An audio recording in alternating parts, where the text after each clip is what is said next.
Sa Stoicism, tinuturo sa atin ang disiplina, respeto at tamang pag-uugali sa lahat ng aspeto ng buhay. Kasama na rito ang relasyon sa kababaihan. Ang pagiging isang Stoic ay hindi nangangahulugan ng pagiging malamig o walang emosyon. Sa halip, ito ay isang paraan ng pamumuhay na nakasentro sa disiplina, lohika at kontrol sa sarili. Sa mundong puno ng emosyonal na reaksyon, takot sa rejeksyon at pagiging masyadong dependent sa iba, ang Stoicism ay nagsisilbing gabay para sa mga lalaking nais magkaroon ng mas maayos at mas matatag na relasyon. Hindi lamang sa kababaihan, kundi sa lahat ng aspeto ng buhay. Ayon sa mga Stoic philosopher tulad nina Marcus Aurelius, Seneca at Epictetus, ang buhay ay hindi dapat ginagabayan ng matinding emosyon o panlabas na opinyon ng iba. Sa halip, dapat itong nakabatay sa prinsipyo ng virtue, karunungan, katarungan, pagtitimpi at katapangan. Kung ilalapat natin ito sa relasyon, malalaman natin na maraming bagay ang ginagawa ng mga lalaki na hindi lamang nakakasira sa kanilang sariling karakter, kundi nakakaapekto rin sa kanilang relasyon sa mga babae. Halimbawa, maraming lalaki ang naghahanap ng validation mula sa kababaihan. Iniisip nila na ang kanilang halaga ay nakabatay sa kung paano sila tinatrato ng iba, lalo na ng isang romantikong partner. Ngunit sa Stoicism, tinuturo sa atin na ang tunay na halaga ng isang tao ay hindi nanggagaling sa labas. Hindi ito nakasalalay sa papuri o pagsang-ayon ng iba, kundi sa kung paano natin pinapanday ang ating sarili. Isa pang karaniwang pagkakamali ng mga lalaki ay ang pagiging masyadong attached sa isang babae, hanggang sa puntong nawawala na ang kanilang sariling pagkatao. Nawawala ng sariling pangarap, direksyon, at layunin sa buhay dahil mas inuuna ang relasyon kaysa sa sarili nilang pag-unlad. Sa pananaw ng isang Stoic, hindi ito tamang pag-uugali. Dapat nating matutunang panatilihin ang ating inner strength at manatiling tapat sa ating misyon sa buhay. Dahil dito, mahalagang maintindihan na ang Stoicism ay hindi lamang tungkol sa pagiging matibay sa harap ng pagsubok, kundi pati na rin sa tamang pakikitungo sa ibang tao, lalo na sa kababaihan. Hindi ito tungkol sa pagiging dominante o pagiging walang pakialam, kundi sa pagpapanatili ng respeto, pagpigil sa hindi kinakailangang emosyon, at pagiging isang lalaking may kontrol sa sarili. Narito ang 8 bagay na hindi dapat gawin ng isang lalaki sa isang babae, ayon sa mga prinsipyong Stoic. Una, huwag magpaapekto sa emosyon sa harap ng babae. Sa Stoicism, isang pangunahing aral ang kakayahang kontrolin ang sariling emosyon. Ayon kay Seneca, "He who is the slave of his emotions is not the master of himself." Ibig sabihin, kapag hinayaan mong kontrolin ka ng iyong emosyon, galit, selos, takot, o kahit labis na saya, hindi ikaw ang may hawak ng iyong buhay. Sa halip, nagiging alipin ka ng panlabas na pangyayari at ng iyong pansamantalang nararamdaman. Ano ang madalas na pagkakamali ng lalaki? Isa sa pinakamalaking pagkakamali ng mga lalaki sa relasyon ay ang pagiging masyadong emosyonal sa harap ng isang babae. Hindi ito nangangahulugang hindi ka dapat makaramdam ng emosyon, kundi dapat mong pag-aralan kung paano ito i-handle ng may dignidad at kontrol. Halimbawa, pagsigaw o pagiging agresibo sa isang pagtatalo. Maraming lalaki ang hindi kayang kontrolin ang galit. Kapag may hindi na pagkasunduan, Agad silang sumisigaw, nanunumbat, o kaya'y nagiging marahas. Sa pananaw ng isang stoic, ito ay senyales ng kahinaan, hindi ng lakas. Ang tunay na malakas na lalaki ay marunong magpigil ng galit at ginagamit ang lohika kaysa emosyon sa pagharap sa mga hindi pagkakaunawaan. Pagiging sobrang seloso. Ang selos ay isang natural na damdamin, pero kapag hinayaan mong ito ang magdikta ng kilos mo, nagiging toxic ito. Ang isang stoic na lalaki ay hindi natatakot mawalan ng isang relasyon dahil alam niyang hindi niya kontrolado ang ibang tao. Tanging sarili niya lang ang kaya niyang kontrolin. Labis na pag-aalala o pagiging needy. Kapag ang isang lalaki ay masyadong nangangailangan ng atensyon o reassurance mula sa babae, ipinapakita nito na hindi siya secure sa sarili niya. Ang isang tunay na stoic ay hindi umaasa sa ibang tao para maramdaman ang kanyang halaga. Paano maging mas stoic sa relasyon? Practice emotional detachment. Hindi ito nangangahulugang maging malamig, kundi ang kakayahang hindi agad mag-react sa anumang emosyonal na sitwasyon. Sa halip na sumabog agad sa galit o selos, huminga ng malalim, pag-isipan ang sitwasyon at magdesisyon ng may lohika. Tanggapin na hindi mo makokontrol ang ibang tao. Hindi mo kayang kontrolin ang iniisip o ginagawa ng babae sa buhay mo. Ang tanging nasa kontrol mo ay ang sarili mong reaksyon. Panatilihin ang kalmado sa gitna ng anumang emosyonal na sitwasyon. Kung may hindi pagkakaunawaan, panatilihin ang malamig na ulo.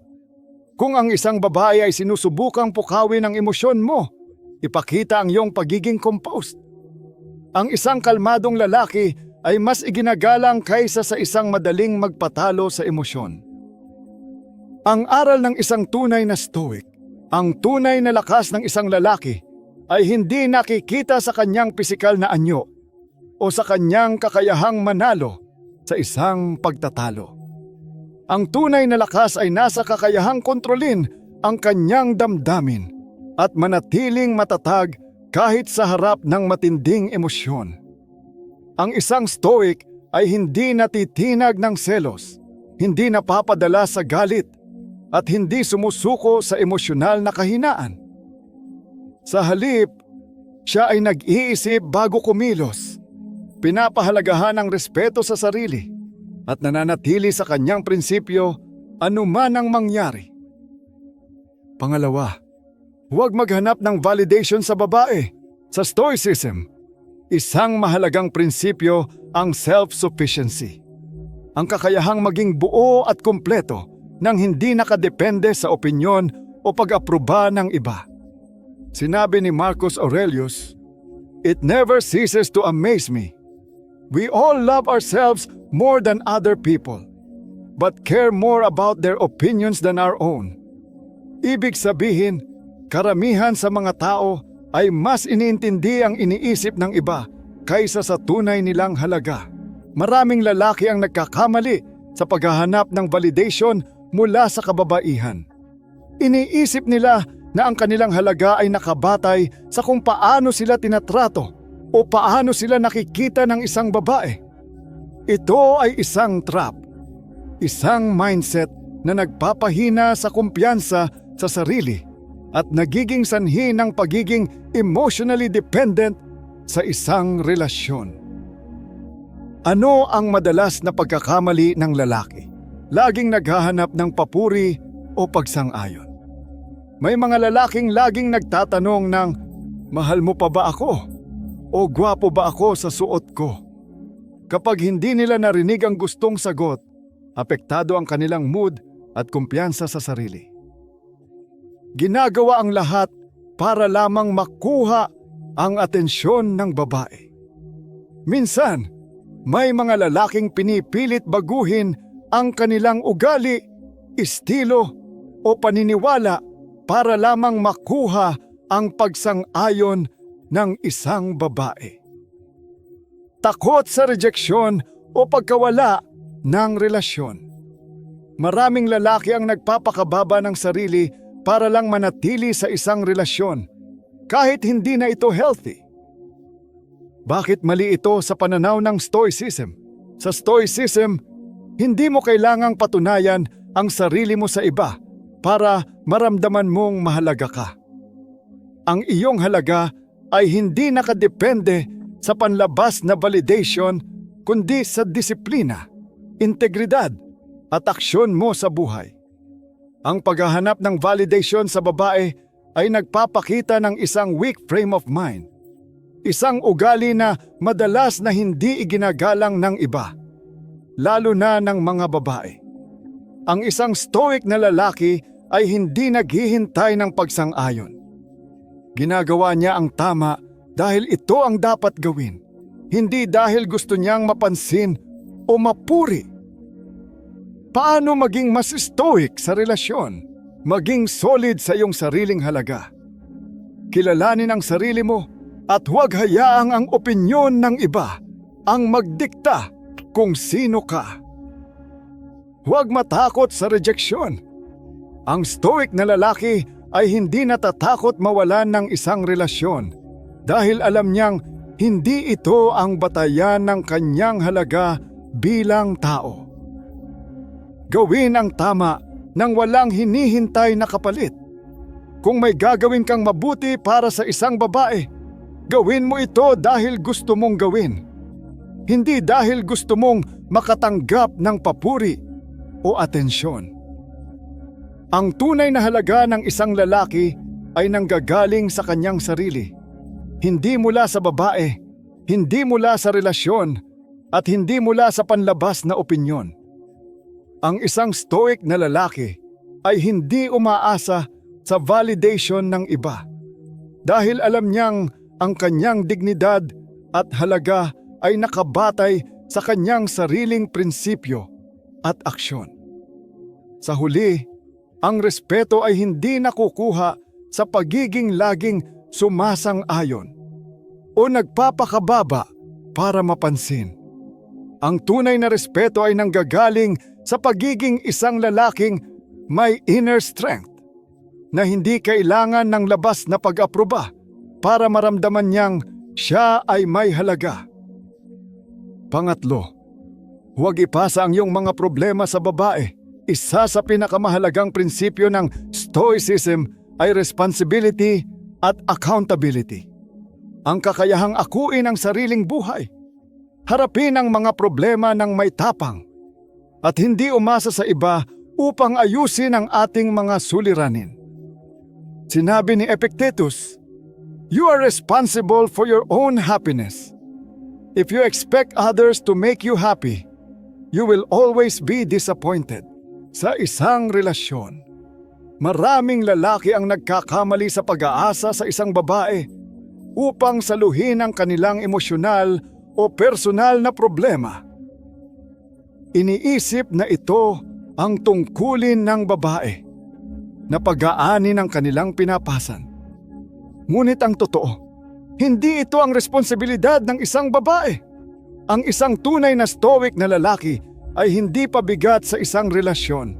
Sa halip, siya ang nagsisilbing sandigan, isang taong may kakayahang humarap sa mga pagsubok ng may tapang at pananagutan, nang hindi iniaasa ang kanyang emosyonal na katatagan sa ibang tao. Ano ang madalas na pagkakamali ng lalaki? Pagiging emosyonal na pabigat. Kapag may problema sa trabaho o pamilya, ang unang instinct ng ilang lalaki ay maglabas ng hinaing sa babae nang walang ginagawang konkretong solusyon. Ang stoic na lalaki ay hindi nagiging pabigat sa iba.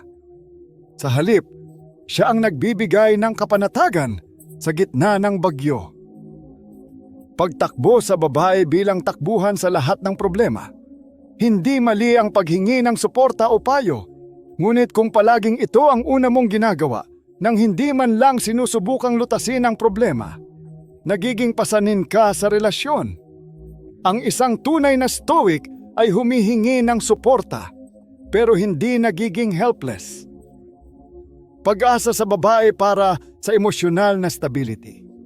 Ang ilang lalaki ay nagiging dependent sa babae upang maramdaman nilang buo sila. Ngunit ayon sa Stoicism, ang tunay na kaligayahan at kapanatagan ay dapat manggaling sa loob ng sarili. Bakit mali ito sa pananaw ng Stoicism? Sa Stoicism, tinuturo na ang buhay ay puno ng pagsubok at tanging ikaw lamang ang may kontrol sa kung paano mo ito haharapin. Hindi mo dapat ipasa sa ibang tao, lalo na sa isang babae, ang responsibilidad na lutasin ang iyong mga problema o ayusin ang iyong emosyon. Kapag palagi kang naghahanap ng isang babae na mag-aalaga sa iyo sa tuwing mahina ka, nawawalan ka ng respeto sa sarili. Hindi ito nangangahulugan na hindi ka dapat maging vulnerable o humingi ng tulong, ngunit dapat ay may kakayahan kang tumayo sa sarili mong paa. Paano maging mas stoic sa relasyon? Harapin ang iyong problema bago ito pag-usapan. Kapag may problema ka sa buhay, subukan mong maghanap muna ng solusyon bago ito ilapit sa iba. Hindi ka dapat dumulog sa isang babae nang hindi man lang iniisip kung paano mo haharapin ang sitwasyon. Maging matibay sa gitna ng pagsubok. Ang isang stoic ay hindi madaling natitinag ng mga hamon ng buhay. Hindi mo kailangang maging walang emosyon, ngunit dapat mong ipakita na kaya mong magpakatatag sa harap ng problema. Huwag gawing emotional crutch ang isang babae. Ang isang babae ay hindi therapist, hindi savior, at hindi emotional punching bag. Kung may pinagdadaanan ka, huwag gawing responsibilidad ng isang babae na akuin ito para sa iyo. Ang isang tunay na stoic na lalaki ay hindi isang pabigat, kundi isang haligi ng lakas at kapanatagan. Ang kanyang lakas ay hindi nagmumula sa paghingi ng awa o validation, kundi sa kanyang kakayahang harapin ang buhay ng may tapang at pananagutan. Sa halip na ipasa ang iyong problema sa isang babae, magsikap kang maging isang lalaki na kayang humarap sa anumang pagsubok. Ang isang babae ay maaaring maging katuwang, ngunit hindi siya ang iyong tagapagligtas. Ikaw mismo ang may pananagutan sa iyong buhay. At iyon ang nagpapakita ng tunay na lakas ng isang stoic. Pang-apat, huwag ituring ang babae bilang sentro ng buhay mo. Sa Stoicism, isang mahalagang prinsipyo ang autarkeya o self-sufficiency. Ang kakayahang maging buo at matatag nang hindi umaasa sa isang partikular na tao o relasyon. Sinabi ni Marcus Aurelius, "A man's worth is no greater than the worth of his ambitions." Ibig sabihin, ang halaga ng isang lalaki ay hindi nasusukat sa kanyang relasyon, kundi sa kanyang layunin sa buhay. Maraming lalaki ang nagkakamali sa pag-aakala na ang isang relasyon, lalo na sa isang babae, ay dapat gawing sentro ng kanilang mundo. Ginagawa nilang pangunahing layunin ang pagpapasaya sa kanilang partner. Minsan sa puntong nakakalimutan na nila ang sarili nilang mga pangarap, prinsipyo at pagkatao. Sa pananaw ng Stoicism, ito ay isang mapanganib na mindset. Isang mindset na naglalagay ng isang lalaki sa isang mahina at dependent na posisyon. Ano ang madalas na pagkakamali ng lalaki? Nawawalan ng sariling pangarap at direksyon. Kapag ang isang lalaki ay masyadong nakafocus sa kanyang relasyon, minsan ay napapabayaan niya ang sarili niyang ambisyon. Mas inuuna niya ang kagustuhan ng babae kaysa sa kanyang sariling personal growth. Nagiging masyadong dependent sa relasyon para sa kasiyahan. Kapag ang isang lalaki ay walang sariling layunin sa buhay, nagiging dependent siya sa isang babae para sa kanyang emotional well-being.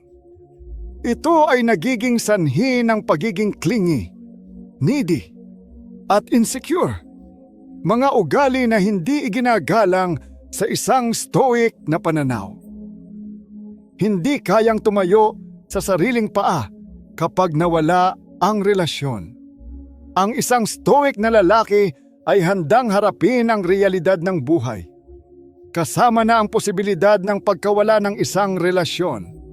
Kapag ginawa mong sentro ng buhay mo ang isang babae, mawawalan ka ng direksyon kung sakaling magwakas ang relasyon.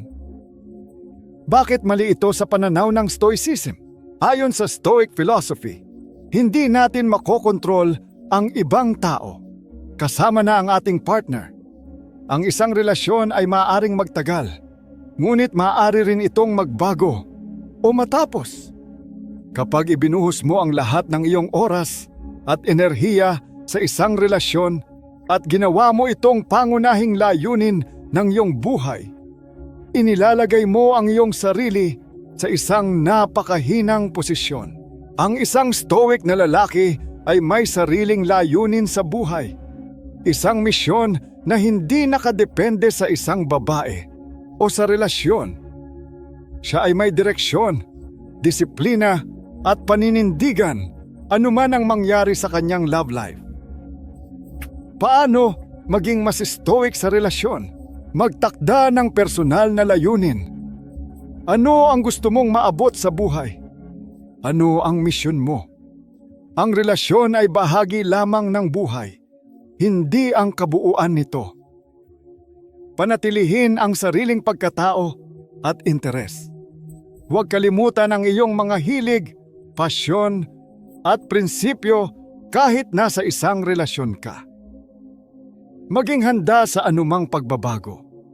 Ang isang stoic ay hindi natatakot sa pagkawala ng isang relasyon dahil alam niyang mayroon siyang sariling landas na dapat tahakin. Ang isang tunay na stoic na lalaki ay hindi ginagawang sentro ng kanyang mundo ang isang babae. Sa halip, siya mismo ang bumubuo ng kanyang sariling mundo. Isang mundo na puno ng layunin, aksyon, at tunay na kahulugan. Ang relasyon ay isang mahalagang bahagi ng buhay. Ngunit hindi ito dapat maging dahilan para mawala ang sarili mong pagkatao. Magkaroon ng sariling misyon, panatilihin ang iyong dignidad, at huwag hayaang ang iyong kaligayahan ay nakadepende sa isang tao lamang. Panglima, huwag ipagmalaki ang kayamanan para lang makakuha ng pansin. Isa sa mga pangunahing aral ng Stoicism ay ang hindi pagkakapit sa material na bagay. Sinabi ni Seneca, "It is not the man who has too little, but the man who craves more. That is poor." Sa madaling salita, ang tunay na kahirapan ay hindi kakulangan sa yaman, kundi ang pagiging alipin ng mga bagay na panlabas at materyal. Sa modernong mundo, maraming lalaki ang gumagamit ng kayamanan bilang paraan upang makuha ang atensyon ng kababaihan. Ang mamahaling kotse, mamahaling damit, o pagyayabang sa social media ng kanilang lifestyle ay nagiging pangunahing estratehiya upang maging kaakit-akit. Ngunit sa pananaw ng Stoicism, ito ay isang mababaw at hindi matibay na pundasyon ng pagpapahalaga sa sarili. Ano ang madalas na pagkakamali ng lalaki? Pagyayabang ng yaman para lang makuha ang atensyon. Maraming lalaki ang nagpo-post ng mga mamahaling gamit sa social media para ipakita na sila ay high value na lalaki.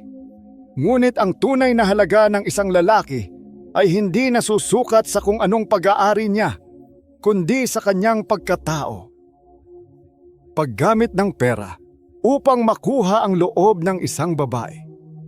May mga lalaking bumibili ng mamahaling regalo, nag-aalok ng luho o ginagastos ang kanilang pera sa babae sa pag-asang mapapahanga nila ito.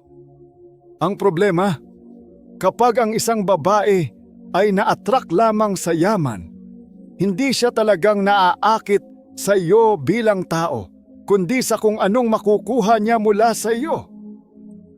Pagkakaroon ng ilusyon na ang pera ay katumbas ng respeto.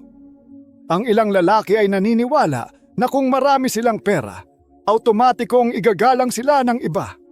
Ngunit sa Stoicism, ang tunay na respeto ay nanggagaling sa iyong integridad, hindi sa dami ng pera sa iyong bank account. Bakit mali ito sa pananaw ng Stoicism? Sa Stoicism, ang material na bagay ay pansamantala lamang. Ang tunay na yaman ay hindi matatagpuan sa pera, ari-arian, o anumang panlabas na bagay. Sa halip, ito ay nasa iyong pagkatao. Kung paano ka mag-isip, kung paano ka kumilos, at kung paano mo hinaharap ang buhay. Kung ang isang lalaki ay kailangan pang ipagyabang ang kanyang kayamanan upang makuha ang atensyon ng isang babae, nangangahulugan ito na hindi sapat ang kanyang pagkatao upang gawin ito sa pamamagitan ng kanyang ugali at prinsipyo. Ang isang tunay na stoic na lalaki ay hindi nangangailangan ng material na bagay upang patunayan ang kanyang halaga. Paano maging mas stoic sa relasyon? Ituon ang iyong atensyon sa iyong pagkatao, hindi sa iyong ari-arian. Sa halip na pagandahin ang panlabas mong imahe gamit ang pera, pagandahin mo ang iyong panloob na katangian, disiplina, integridad, at tapang. Maging mapagpakumbaba kahit mayaman. Kung mayaman ka, huwag mo itong gawing sentro ng iyong personalidad. Ang tunay na makapangyarihang tao ay hindi kailangang ipagsigawan ang kanyang kayamanan. Huwag umasa sa pera para makuha ang respeto ng iba. Ang tunay na respeto ay nakukuha sa pamamagitan ng aksyon, hindi sa pamamagitan ng pera. Ang isang stoic na lalaki ay hindi kailangang ipagmalaki ang kanyang kayamanan para lang mapansin. Alam niya na ang tunay na yaman ay nasa kanyang karakter, ang kanyang disiplina, kakayahang magkontrol ng sarili, at kakayahang harapin ang buhay ng may dignidad. Kung tunay kang may halaga, hindi mo kailangang ipagyabang ito. Ang respeto at paghanga ng iba ay hindi dapat makuha sa pamamagitan ng pera, kundi sa pamamagitan ng iyong pagiging isang matibay, maaasahan at marangal na tao. Pang-anim, huwag matakot mawala ang babae sa buhay mo. Sa Stoicism, isa sa pinakamahalagang konsepto ang impermanence. Ang katotohanang walang anumang bagay sa mundo ang permanente. Lahat ay nagbabago, nagwawakas at lumilipas. Sinabi ni Marcus Aurelius, "Loss is nothing else but change, and change is nature's delight." Ibig sabihin, ang pagkawala ay bahagi lamang ng natural na takbo ng buhay at dapat natin itong yakapin ng may dignidad, hindi takot. Sa relasyon, maraming lalaki ang natatakot sa posibilidad na mawala ang babaeng kanilang iniibig. Dahil dito, ginagawa nila ang lahat upang mapanatili ang relasyon, kahit na ito ay hindi na malusog, kahit na nawawala na ang respeto sa sarili, at kahit na hindi na ito makatwiran. Ngunit ayon sa Stoicism, ang isang tunay na lalaking may paninindigan ay hindi kumakapit sa takot. Sa halip, tinatanggap niya ang realidad ng may tapang. Ano ang madalas na pagkakamali ng lalaki? Takot na takot maiwan, kaya ginagawa ang lahat kahit hindi na tama. May mga lalaking pinapalampas ang masamang pagtrato ng kanilang partner dahil natatakot silang maiwan. Minsan, ang takot na ito ay nagiging dahilan upang mawalan sila ng dignidad at ipagpalit ang kanilang prinsipyo. para lang mapanatili ang relasyon. Nagiging dependent sa babae para sa sariling kaligayahan. Kapag ang isang lalaki ay umaasa sa isang babae para sa kanyang emotional stability, nagiging mahina siya at madaling manipulahin. Hindi niya napapansin na sa sobrang takot niyang mawala ang babae, unti-unti niyang nawawala ang sarili niya. Pagsasakripisyo ng sariling respeto para lang manatili sa relasyon. Ang isang stoic na lalaki ay may mataas na respeto sa sarili. Kung ang isang relasyon ay hindi na nagbibigay ng kapayapaan, hindi siya magpapakumbaba ng sobra para lang manatili rito. Bakit mali ito sa pananaw ng Stoicism? Ayon sa Stoicism, ang buhay ay puno ng pagbabago. Ang isang relasyon ay maaring magtagal, ngunit maari rin itong magwakas. Ang isang lalaking may tamang kaisipan ay hindi natatakot sa pagkawala. Sa halip, tinatanggap niya ito bilang isang bahagi ng buhay. Kapag hinayaan mong ang takot sa pagkawala ay kontrolin ang iyong kilos, nawawala ang iyong kakayahang magdesisyon ng tama. Sa halip na gumawa ng aksyon batay sa lohika at dignidad, nagiging alipin ka ng iyong emosyon. At ito ang dahilan kung bakit maraming lalaki ang nauuwi sa toxic relationships dahil hindi nila kayang tanggapin na minsan ang tamang gawin ay ang bumitaw. Paano maging mas stoic sa relasyon? Tanggapin na walang permanente. Kahit gaano pa kaayos ang isang relasyon, hindi mo ito kailanman tunay na pag-aari. Ang lahat ng bagay ay may hangganan at ang pagyakap sa katotohanan ito ang nagbibigay sa iyo ng tunay na kalayaan. Maging buo bilang sarili mong tao. Huwag umasa sa isang relasyon para sa iyong kaligayahan. Hanapin ang layunin mo sa buhay na hindi nakasalalay sa ibang tao. Maging handa sa anumang pagbabago. Ang isang stoic ay hindi natatakot sa pagkawala dahil alam niyang anumang bagay na nawala ay may kapalit na bagong oportunidad. Ang isang tunay na stoic na lalaki ay hindi natatakot mawalan ng isang babae dahil alam niyang ang kanyang halaga ay hindi nakasalalay sa isang relasyon. Hindi siya kumakapit sa takot. Sa halip, tinatanggap niya ang realidad ng may tapang. Kung ang isang relasyon ay dapat matapos, hindi siya nagmamakaawa o nagpapakumbaba ng labis. Sa halip, tinatanggap niya ito ng may dignidad dahil alam niyang may mas malalim pang dahilan sa bawat pagbabago sa buhay. Sa halip na matakot, dapat mong tanungin ang sarili mo. Ikaw ba ay isang lalaking may prinsipyo o isang lalaking alipin ng takot? Pampito, huwag makipagtalo ng walang halaga. Isa sa pinakamahalagang aral ng Stoicism ay ang kontrolin lamang ang mga bagay na nasa iyong kapangyarihan at hayaan ang mga hindi mo kayang baguhin. Sinabi ni Epictetus, if someone succeeds in provoking you, realize that your mind is complicit in the provocation. Ibig sabihin, kapag nakuha ng ibang tao ang iyong atensyon at emosyon sa isang walang kabuluhang argumento, ikaw ang talo. Sa relasyon, maraming lalaki ang hindi mapakali hanggat hindi sila nananalo sa isang pagtatalo. Iniisip nila na dapat nilang patunayan ang kanilang punto kahit wala nang saysayang diskusyon. Ngunit ayon sa Stoicism, ang tunay na lalaking may paninindigan ay hindi nakikipagtalo ng walang halaga. Alam niya kung kailan dapat magsalita at kailan mas mainam na manahimik. Ano ang madalas na pagkakamali ng lalaki? Laging gustong manalo sa argumento. May mga lalaking hindi makakatulog hanggat hindi nila napapatunayan na tama sila sa isang pagtatalo, kahit na ito ay isang maliit na bagay lamang. Minsan, mas mahalaga pa sa kanila ang panalo kaysa sa kapayapaan ng relasyon. Nakikipagtalo sa emosyonal na paraan. Kapag nadadala ng emosyon sa gitna ng pagtatalo, nawawala ang kontrol sa sarili.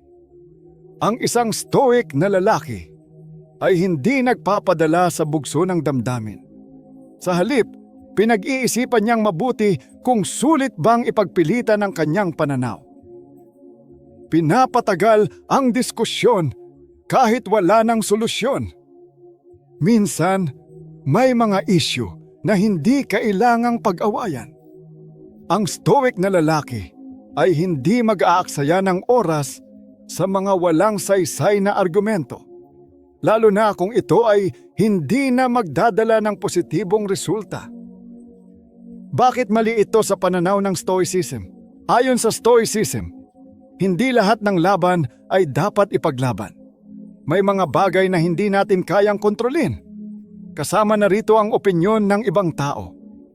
Kung ang isang babae ay may paniniwalang iba sa iyo, hindi mo kailangang pilitin siyang magbago ng pananaw. Hindi mo rin kailangang patunayan na ikaw ang tama sa lahat ng pagkakataon. Ang sobrang pakikipagtalo ay nagpapakita ng kakulangan sa self-control. Ang isang tunay na stoic ay hindi nasasayang ang kanyang oras sa walang kabuluhang diskusyon. Pinipili niyang ipunin ang kanyang enerhiya para sa mas mahahalagang bagay sa buhay. Paano maging mas stoic sa relasyon? Piliin ang laban na karapat-dapat ipaglaban.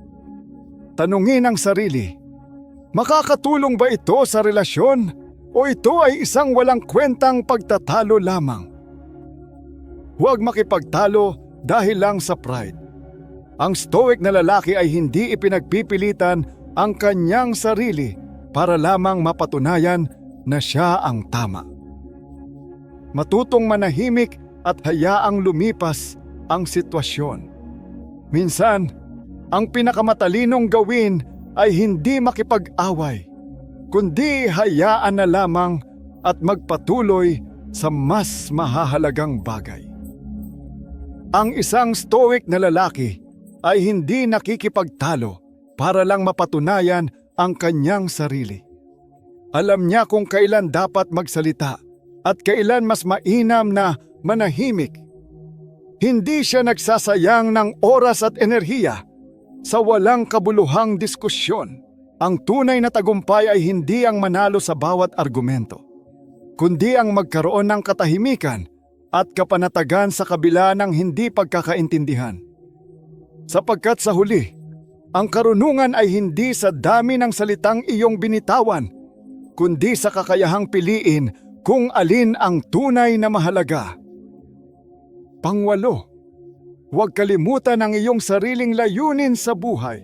Sa Stoicism, mahalaga ang pagkakaroon ng telos, ang layunin o misyon sa buhay. Sinabi ni Marcus Aurelius, "Waste no more time arguing what a good man should be. Be one." Ibig sabihin, sa halip na sayangin ang oras sa mga bagay na walang kabuluhan, dapat mong ituon ang iyong enerhiya sa kung ano ang tunay na mahalaga, ang iyong misyon, prinsipyo at paglago bilang isang tao. Sa relasyon, maraming lalaki ang nawawalan ng direksyon dahil masyado nilang inuuna ang kanilang partner kaysa sa kanilang sariling buhay. Nakakalimutan nila ang kanilang mga pangarap, layunin at sarili nilang pagkatao sa kagustuhang mapanatili ang isang relasyon. Ngunit ayon sa Stoicism, ang isang tunay na lalaki ay may sariling landas. Hindi siya naliligaw o nawawalan ng direksyon dahil lamang sa isang relasyon. Ano ang madalas na pagkakamali ng lalaki? Paglalagay ng relasyon sa ibabaw ng sariling layunin. May mga lalaking nagbabago ng landas sa buhay hindi dahil gusto nila, kundi dahil ito ang nais ng kanilang partner. Inuuna ang relasyon kahit na nangangahulugan itong isantabi ang sariling pangarap. Pagkawala ng sariling identidad, Kapag ang isang lalaki ay masyadong nakadepende sa isang relasyon, nawawala ang kanyang sariling sense of self. Nagiging mahina ang kanyang loob at unti-unting nawawala ang kanyang dating sigla at determinasyon. Pagpapabaya sa personal na pag-unlad. Sa halip na patuloy na pagbutihin ang sarili, may mga lalaking nagiging komportable sa relasyon at nakakalimutang patuloy na mag-evolve. Ang stoic na lalaki ay laging naghahanap ng paraan upang lumago sa karunungan, kakayahan at pagkatao. Bakit mali ito sa pananaw ng Stoicism? Ayon sa Stoicism, ang bawat tao ay may sariling landas na dapat tahakin. Ang isang relasyon ay bahagi lamang ng buhay, hindi ang kabuuan nito. Kung isasantabi mo ang iyong pangarap para lang sa isang relasyon, hindi mo tunay na pinapahalagahan ang iyong sarili. Ang tunay na stoic na lalaki ay hindi nawawalan ng direksyon. Alam niya kung ano ang mahalaga sa kanyang buhay at hindi niya ito isinusuko para lang sa pansamantalang emosyon. Hindi siya natatakot magkaroon ng sariling misyon kahit na ito ay hindi palaging naaayon sa kagustuhan ng iba. Paano maging mas stoic sa relasyon? Alamin ang iyong misyon sa buhay. Ano ang nais mong makamit? Ano ang iyong layunin? Huwag hayaang ang isang relasyon ang pumigil sa iyong personal na pag-unlad. Panatilihin ang sariling pagkatao. Huwag magbago ng landas dahil lamang sa pressure ng isang relasyon. Manatiling tapat sa iyong prinsipyo. Patuloy na paunlarin ang sarili. Mag-aral, magtrabaho para sa iyong pangarap at huwag hayaang ang relasyon ay maging dahilan para tumigil ka sa pag-unlad. Ang isang stoic na lalaki ay hindi isinasantabi ang kanyang layunin para sa isang relasyon. Sa halip, ginagamit niya ang kanyang relasyon bilang suporta sa kanyang mas mataas na misyon sa buhay. Ang buhay ay higit pa sa isang relasyon. Ito ay tungkol sa pagkamit ng iyong pinakamataas na potensyal. Huwag mong hayaang mawala ang iyong sarili sa pagsubok na panatilihin ang isang relasyon. Dahil sa huli, ang tunay na lalaki ay hindi basta-basta nawawalan ng direksyon. Mayroon siyang sariling landas na handa niyang tahakin anuman ang mangyari. Ang pagiging stoic sa relasyon ay hindi nangangahulugan ng pagiging malamig, walang emosyon o walang pakialam. Sa halip, ito ay isang pagpapakita ng tunay na lakas ng loob. Ang kakayahang kontrolin ang sarili, magtaglay ng respeto, at mamuhay ng may disiplina. Sa 8 prinsipyo ng Stoicism na ating tinalakay, natutunan natin na ang isang tunay na lalaki ay hindi dapat: una, magpaapekto sa emosyon sa harap ng babae, sapagkat ang tunay na lakas ay nasa kakayahang kontrolin ang sariling damdamin. Pangalawa, maghanap ng validation sa babae, sapagkat ang kanyang halaga ay nagmumula sa kanyang sariling aksyon at disiplina, hindi sa opinyon ng iba. Pangatlo, ipasa ang kanyang mga problema sa babae, sapagkat ang isang stoic ay hindi pabigat, kundi isang matibay na sandigan. Pang-apat, ituring ang babae bilang sentro ng kanyang buhay, sapagkat ang kanyang mundo ay hindi dapat umikot sa isang relasyon lamang. Panlima, ipagmalaki ang kayamanan para lang makakuha ng pansin, sapagkat ang tunay na yaman ay nasa kanyang karakter, hindi sa material na bagay. Pang-anim, matakot mawala ang babae sa kanyang buhay, sapagkat ang isang stoic ay hindi kumakapit sa takot, kundi tinatanggap ang realidad ng may tapang. Pampito, makipagtalo ng walang halaga, sapagkat hindi lahat ng laban ay dapat ipaglaban, at minsan mas mabuting manahimik at hayaang lumipas ang sitwasyon. Pangwalo, kalimutan ang kanyang sariling layunin sa buhay, sapagkat ang isang tunay na lalaki ay may sariling landas at hindi basta-basta nawawalan ng direksyon. Ano ang ibig sabihin ng lahat ng ito? Ang isang stoic na lalaki ay hindi isang taong walang pakiramdam, kundi isang taong may ganap na kontrol sa kanyang sarili. Hindi siya alipin ng emosyon, hindi siya dependent sa ibang tao, at hindi siya natitinag ng takot sa pagkawala. Ang kanyang halaga ay hindi nakadepende sa isang babae o sa isang relasyon, kundi sa kanyang sariling prinsipyo, misyon at disiplina sa buhay. Maraming lalaki ang nagiging emosyonal na alipin ng kanilang relasyon. Natatakot maiwan, nakakalimutan ang sarili nilang pangarap, at patuloy na naghahanap ng validation mula sa iba. Ngunit sa pananaw ng isang stoic, ang isang lalaki ay hindi dapat matali sa ganitong kahinaan. Ang tunay na kalayaan ay nasa kakayahang kontrolin ang sarili at mamuhay ayon sa sariling layunin. Ang huling payo ng isang tunay na stoic: ang tunay na lalaki ay hindi nadidiktahan ng emosyon o ng ibang tao. Siya mismo ang may kontrol sa sarili niyang buhay. Kung nais mong maging isang mas matatag na lalaki sa loob at labas ng isang relasyon, kailangan mong yakapin ang stoicism hindi lamang bilang isang teorya, kundi bilang isang paraan ng pamumuhay.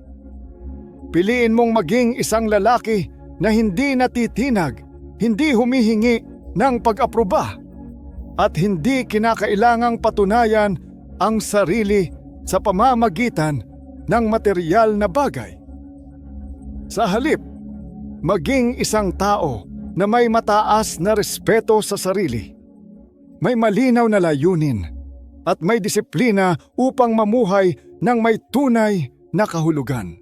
Sa pagtatapos, tandaan, ang isang stoic ay hindi humihingi ng respeto. Nakuha niya ito dahil sa kanyang pagiging isang tunay na lalaki.